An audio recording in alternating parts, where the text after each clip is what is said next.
Hello and welcome back to Uncut and Unfiltered Cosmetology Insights with Nathan Shaw. This is the show where we help aspiring and current beauty professionals master both the business and the craft of cosmetology so that you can build a long, successful career. I'm your host, Andy Traub. Now, when a stylist, a talented stylist, reaches really the top of their game, when they rise and they rise and they rise, and they're doing great things behind the chair, the industry usually points them towards one standard next step: open a salon, open another salon and another, and just get a bunch of salons. So, on paper, that sounds kind of like the ultimate dream. But today, we're going to tackle a completely different path that Nate, you have forged for yourself, which is to open schools instead of salons. So, thank you for being here. Thank you for having me. Happy to be here. So let's talk about this. Let's talk about, first of all, and you have to set aside your humility for a while. Okay. All right. Just tell us you were good. Okay. All right.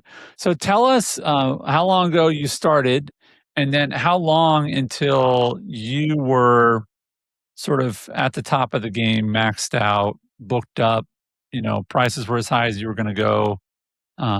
You were, you know, a leader in the industry in some ways. So just give folks a few minutes of your journey so we can understand where you started and kind of where you ended up before you started to open up schools. Yeah. So as far as, oh, I hate to remind myself how old I'm getting when I say when I started, but I, yeah, I went to school during the year of 2000 and started doing hair in '01.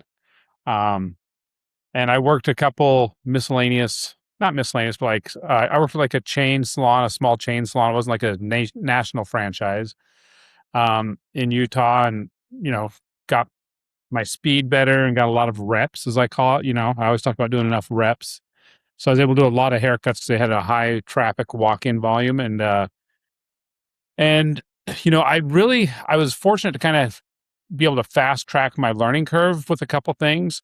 Um, that first year, um, my brother, who had educated for a couple product lines, he was approached to become a color educator for another product line. And at the time, he wasn't really interested. He was working with some other ones and had his hands full with his salon and some things he was doing. So he recommended him to me, and they did a phone interview, a couple of those, and then they flew me out to get like a 5-day training to become an educator for their product line. And I found out How at the many 5-day years had training you been? How many doing years had you hair, been in the business by then? Yeah. about 10 months. So, so All right. Cool. that's the, yeah, that was the kind of the funny part. I was fortunate because my brother taught me a lot about color, and the interview really had to do a lot with like my knowledge of hair color and the science and chemistry. And again, I've talked how I'm a kind of a science and chemistry nerd, so I understood it really well. And I obviously did well enough that they're like, "Hey, we're going to fly you out." They paid for the trip, for the training for 5 days. Um, and when I was out there, I found out you're supposed to have 3 years of experience behind the chair, and I was like 10 months into doing hair. I obviously they'd invested money into me, so maybe that was part of it. But I think they were also impressed by my understanding of the color science and the training they did. And that, we towards the end of it, we had to teach back to them some of the things we learned, and so they kept me on, and I was able to educate for them. And um, during that time, some other things that happened, like I said, I always felt confident in color and formulating, but I was able to work with that product company's artistic director, which is basically he's it for the company, right? He's the one that comes up with the spring and summer collections of the color and cuts and the fall and winter collections. He's kind of the creative mastermind behind the product line. And they paired me up with him for a couple reasons.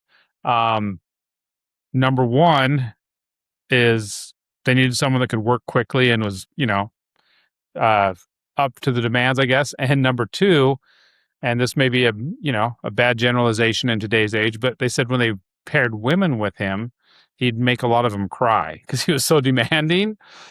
And they're like, "Nate, we think you've got thick enough skin to handle that."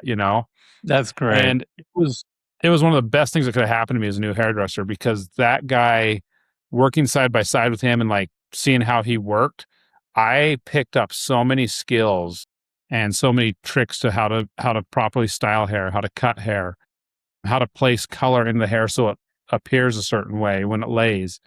So that was really what kind of I would say helped my, kind of that J curve on your growth pattern for my career.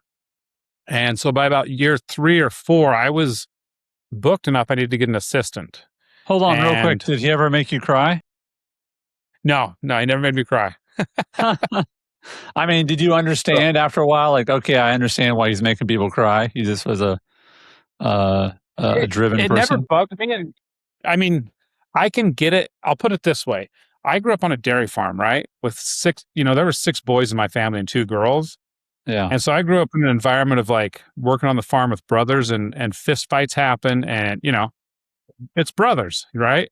Okay. And a lot of that type of environment. So there was nothing he was going to throw my way that would really get under my skin because Good to know. Okay. you Good. know I, Good. Good. I grew up with and I was 5 out of 6 of those brothers. I was towards the bottom Yeah. end. You're like, listen, buddy, I've been through way worse with with farm animals attached included, some, it's fine. So Yeah, how long did you say until sort of things picked up steam and you started to hit that J curve? I would say like year 2, I really started growing. And part of that was the education that ISO was the company that they put me through. And then year 3, when I started working with their creative director, like I just saw my skill level increase from working side by side with him. And, at that point I needed to get an assistant full time to help because the demand for my services was up enough to keep up with the demand. Even working like 10, 12-hour days, I needed an assistant to do And that shampoos to was help primarily coloring. coloring and cutting. That's pretty much, I would say that's all I did, but that's 98% of what I did was just color and cut. So Yeah.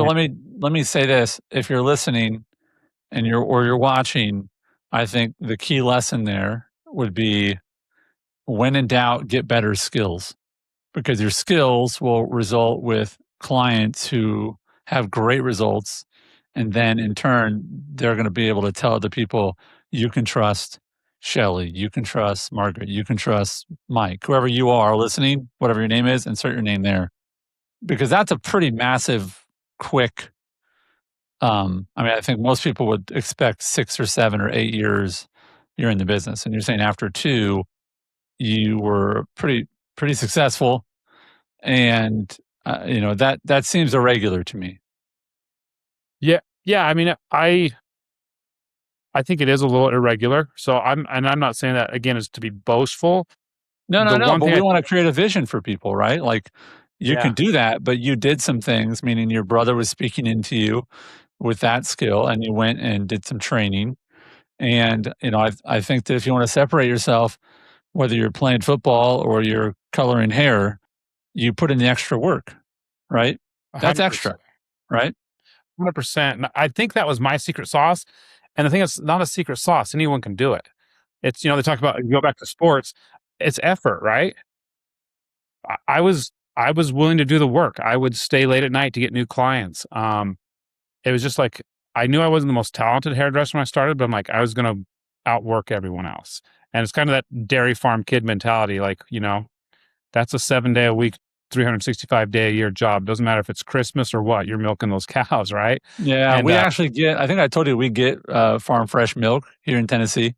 And, uh I think it was around Christmas or something like that. My wife was like, "Hey, can we pick up milk on Christmas Eve?" And the farmer said, "The cows don't know that it's Christmas Eve. So yes, there will be milk. yep, There's there will milk every day. They don't get a day off." Um, yep, so after a few years, you have to get an assistant to help you because they can sort of do things and you can handle more than one client at a time. Is that really what the situation there? Okay. correct. I'd end up double booking a lot. And again, there's different approaches on how you want to build your clientele. I probably could have raised prices more and taken less people, but I I loved meeting new people. I loved the challenge of getting new clients to work with, and that's really so. Yeah, it was about 5 years in when I opened the electric chair, our first salon. Um, and at that point, if you want to say, when I felt as the top of my game, that was it. We uh we blew up as a salon really quickly after I opened my first salon. You know, we were voted in the City Weekly as one of the top 3 salons. And I always kind of pride myself in we did that without without politicking for it. I'd see a lot of salons vote for us, and they'd like send to all their clients email Yeah. blasts, vote for us. We never did any of that, and just um, it wasn't kind of in our nature, which is probably not good as far as my promotion and advertising marketing skills. But Yeah. naturally we got there, and we got some pretty good accolades. And like I said, I was again looking back, it's like that's when I know I was in demand. Like I almost couldn't keep up with the demand, and I was working 70 hours a week behind the chair, and I'm not Wow. exaggerating that, double booked. Um, I would have to, sometimes some of my regulars couldn't get in with me, so they'd go to other people in the salon that worked in my salon. Yeah. Um, and that's when I'm like, okay, you know, I can't get much busier. Right. So that's when I decided, Yeah. what's next? So, really quick, let's go back to you're doing well. You open your own salon because you go from sharing a certain percentage with the salon or you're renting space to going, hey, why don't I become my own landlord? And, I have a team of people I can bring with me, and I can have complete vision for what I want to create, which is what you did. And that still didn't solve the itch inside of you, though, for how you wanted to impact the industry. So, what could you have done? Is it just another salon in town? Is it the salon in the town next to yours? What is sort of the industry say? Hey, if you're good, go do this. What is the answer there? I think there's a few different things, but primarily kind of what you mentioned too. It's like, okay, then you need to open your second location, right?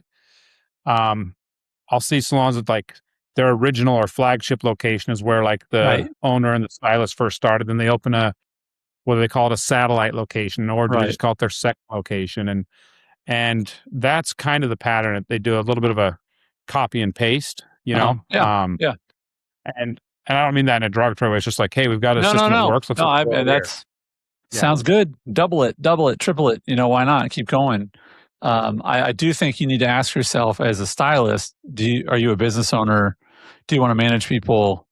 I think every stylist to some degree is a business owner. They're business owners of their own business, right? Themselves.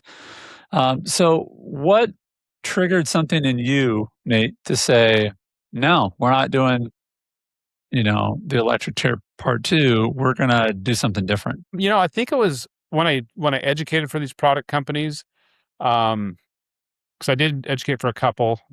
Since spent several years with the first one, then only did about a year and a half with the next one before I realized I was too busy to do that. But while doing Right. that, they would sometimes send me out to schools that carried their product to teach classes to the students and the staff. And it's, I guess, the age old tell why you open a business when there's already competition in your market of what you do. You're like, I was watching the education that was happening. I'm like, they're either getting some inaccurate information, not complete information. Yeah.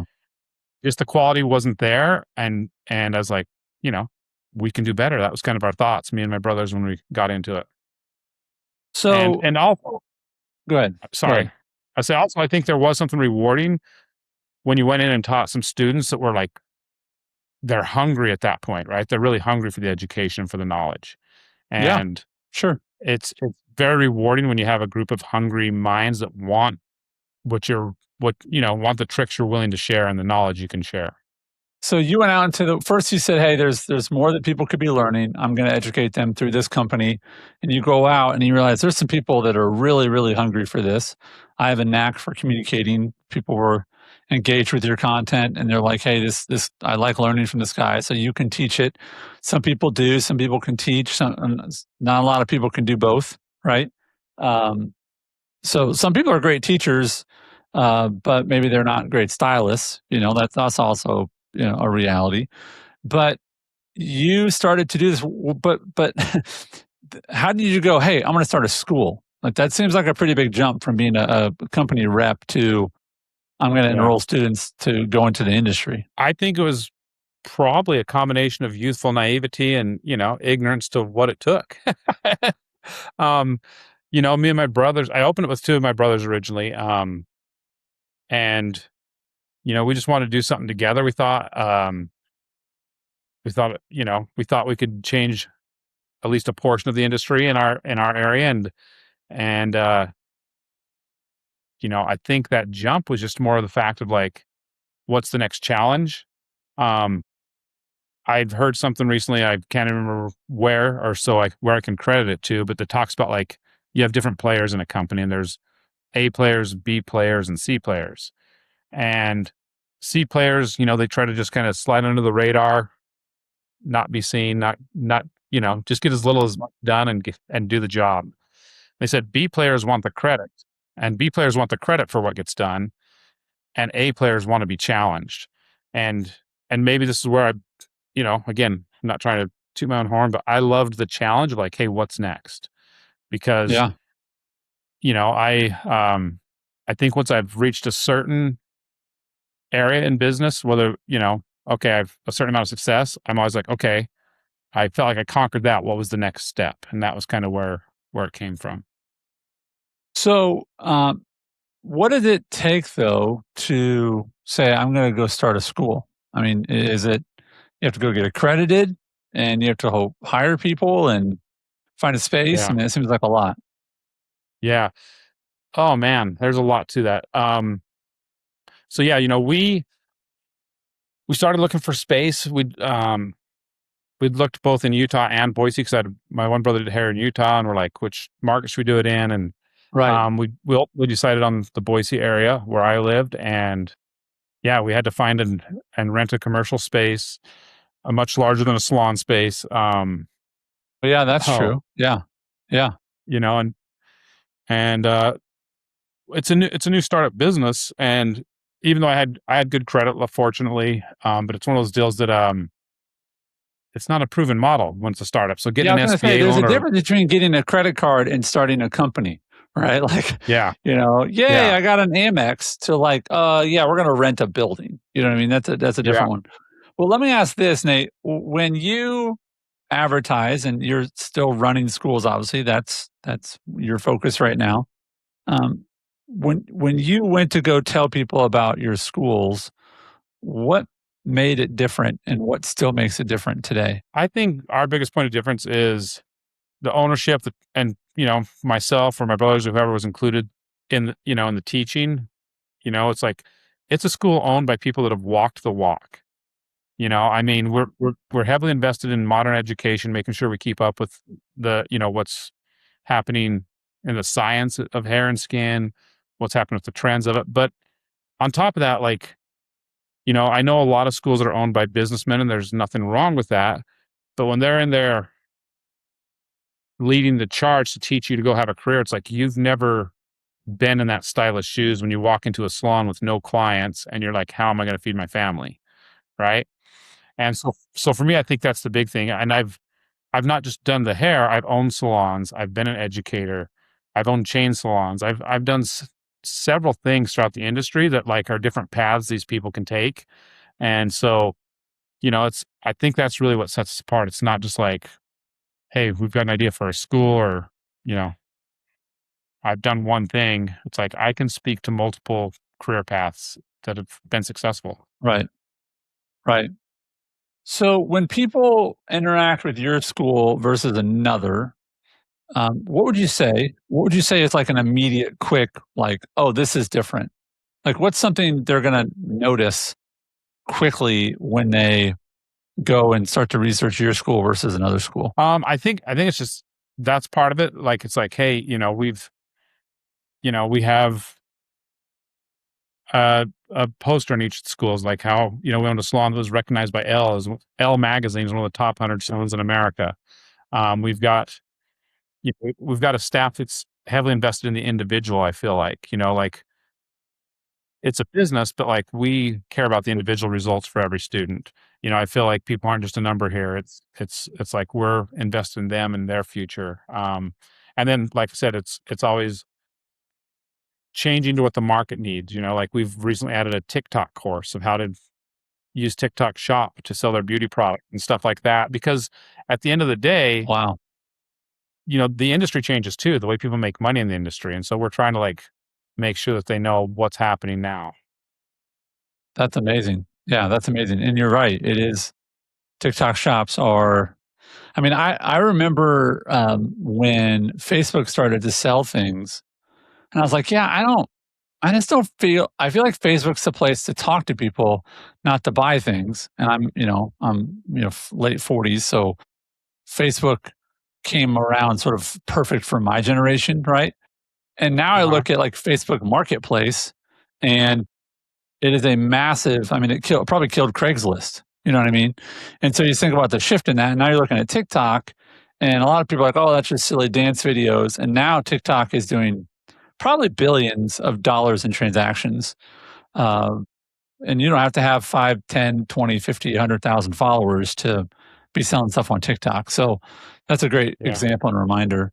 So were there points in the process where you're like, "Man, I maybe I need to go back to the chair?" You know, how hard was it in the beginning? Well, I mean, and luckily I didn't leave the chair for the first 15 years of the school. Wow. I split my time. I still spent most of my time behind the chair.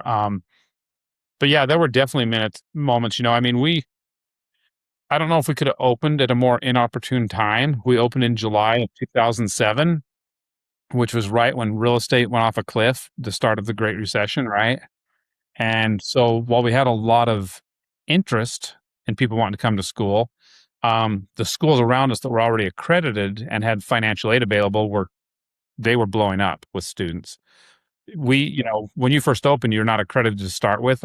It's a process, and you have to be open for like a year before you can get. I can't remember if it's a year before you apply or whatever, but it was almost a 2-year process, or maybe just over 2 years. I can't remember before Wow. we got that financial aid. So that first my brother made a statement one time, so that first couple of years before we were accredited was the longest decade of his life. And That's that's great. about how it felt, I mean, Yeah, it was a rough go. And yeah, I mean, the great part is we had some really great students during that time, not as many as we needed probably. And we had to get creative, and we were self-financing a lot of students.